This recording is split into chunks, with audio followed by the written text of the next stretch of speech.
ఈ రోజే డౌన్లోడ్ చేయండి. మీ ఫేవరెట్ షోస్ చూడండి. ఏమండి ఏమండి మీరు బానే ఉన్నారు కదా? ఎందుకు చంద్రిక నీ ప్రాణాల మీదకి తెచ్చుకున్నావు? మీరే వచ్చారా? ఎవరూ లేర్లే చంద్రిక. చామంతి ఒక్కతే బయట ఉంది. గుళ్ళో జరిగిందంతా చామంతి నాకు చెప్పింది. నా గురించి వదిలేయండి. మీరు క్షేమంగానే ఉన్నారు కదా? నేను క్షేమంగానే ఉన్నాను. నా కోసం నువ్వు సంకల్ప దీక్ష చేశావు. సరే, ఆ రమ కొరడాతో కొడుతుంటే రక్తం ఎందుకు చిందించావు? మానవత్వం లేకుండా రమ నీ మీద అంత అమానుషంగా ప్రవర్తిస్తుంటే ఎందుకు సహించావు చంద్రిక? నిన్నొక మనిషిలా చూడని దాన్ని ఎందుకు కూరుకున్నావు?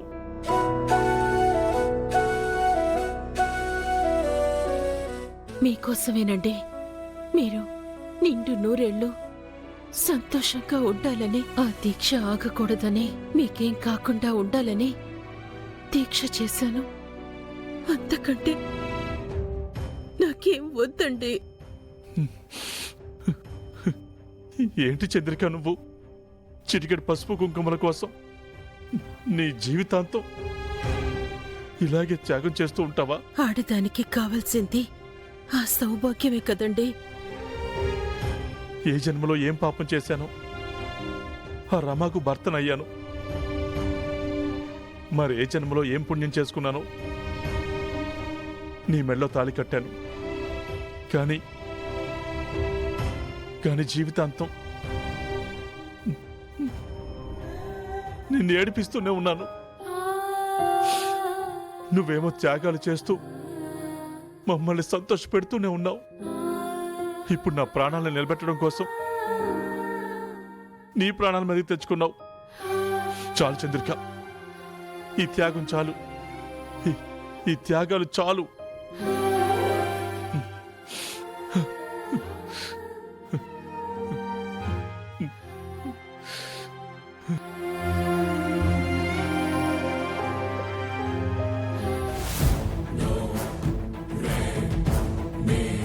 చామ్, ఇక్కడున్నావేంటి? వెళ్దాంరా. అయ్యగారు అతతో మాట్లాడుతున్నారు. నన్ను ఇక్కడే ఉండమన్నారు. చామ్, నిన్నొకటి అడగాలి. ఏంటి బాబు? గుడిలో జరిగిన ఘోరం గురించి నువ్వు నాన్నకి చెప్తుంటే విన్నాను. నాకెందుకు చెప్పలేదు? ఎందుకంటే బాబు, అమ్మగారు వార్నింగ్ ఇచ్చారు బాబు. అందుకే మీకు చెప్పలేకపోయాను.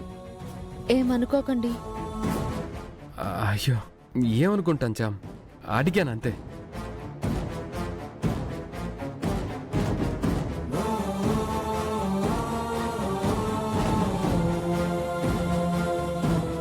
నాన్న, చందుకి ఎలా ఉంది? బానే ఉందిరా.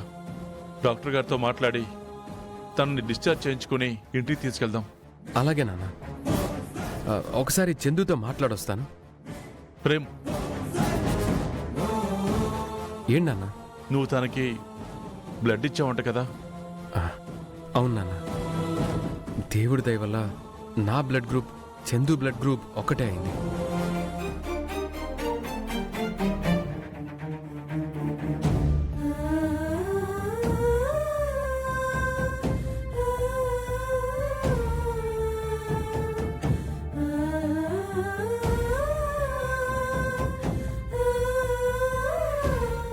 ఎందుకు నాన్న బాధపడుతున్నారు? ఇంకా నో సాడ్. భగవంతుడి దయ వల్ల మీరు చందు ఇద్దరు సేవ్ అయ్యారు. హ్యాపీగా ఉండాలి. చమంతి, రిసెప్షన్ దగ్గర తీసుకెళ్ళమ్మా, బిల్ పే చేద్దాం. ఆ,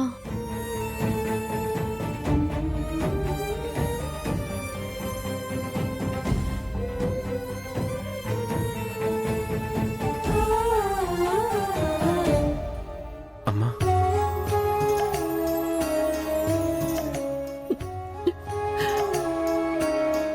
ఎలా ఉందమ్మా?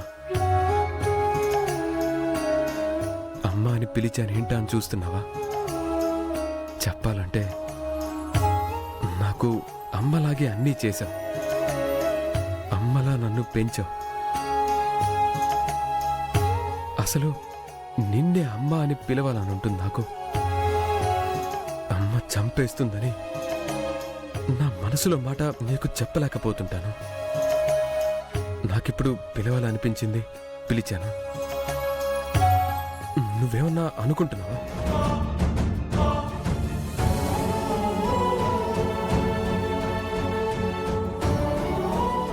ఏడవకు చందు. నువ్విలా ఏడుస్తూ ఉండటం వల్లే అమ్మ నిన్ను ఇంకా ఏడిపిస్తుంది. నువ్వన్నిటినీ భరిస్తున్నావు కాబట్టే నీ మీద ఎంతకైనా తెగిస్తుంది. నువ్విలా ఉండకు చందు. నీకేమైనా అయ్యుంటే నేనేమైపోయావని చెప్పు. నాకంటూ ఉంది నువ్వు, నాన్న, చామే కదా. మీకు ఏమన్నా అయితే నేను తట్టుకోలేను చందు. నా ప్రాణం పోయినంత ఇదిగా ఉంటుంది. బాబు, ఏంటా మాటలు? చెప్తున్నాను చందు. మాట వరుసకు కూడా అలా అనకు బాబు. నేను తట్టుకోలేను. సరే, ఇంకనను. చాలా ఎన్ని చేస్తావు చందు? మా కోసం ఇంకా ఎన్నని చేస్తావు? అమ్మవారికి నువ్వు చేసిన మృత్యుంజయ సంకల్పం వల్లే నాన్న ఈరోజు బ్రతికారు చందు. నిజంగా నువ్వే నాన్నకి పునర్జన్మనిచ్చావు. నాకు రక్తం ఇచ్చి నువ్వు కూడా నాకు పునర్జన్మనిచ్చావు బాబు. చేసిన మేలు ఊరికే పోదంటారు కదా, అది ఇదే అంటావా చందు? పోనీ అదిదే అనుకో బాబు. ఏం కాదులే. నువ్వు మాకు చేసింది సముద్రం అంత అయితే నేను చేసింది మగ్గులో నీళ్ళంతా. వినవు కదా బాబు. అస్సలు. నాన్న డిశ్చార్జ్ ఫార్మాలిటీస్ అన్నీ ఫినిష్ చేస్తున్నారు. మనం తొందరగా ఇంటికి వెళ్ళిపోదాం చందు. ఈ మాట కోసమే ఎదురు చూస్తున్నాను బాబు.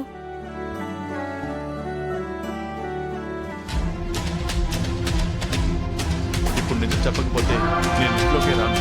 నువ్వు వీళ్ళెవరికి భయపడాల్సిన అవసరం లేదమ్మా. అసలు ఏం జరిగిందో ధైర్యంగా సూటిగా చెప్పు. ఓకే, చెప్పకపోతే ఏంటి? అంటే ఆ డెసిషన్ తీసుకునే అర్హత నాకు లేదా?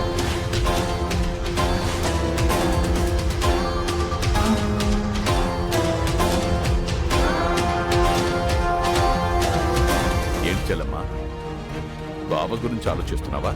ఆ ఒక్కటే కాదు, ఇంట్లో నాకు వ్యతిరేకంగా చాలా జరుగుతున్నాయి.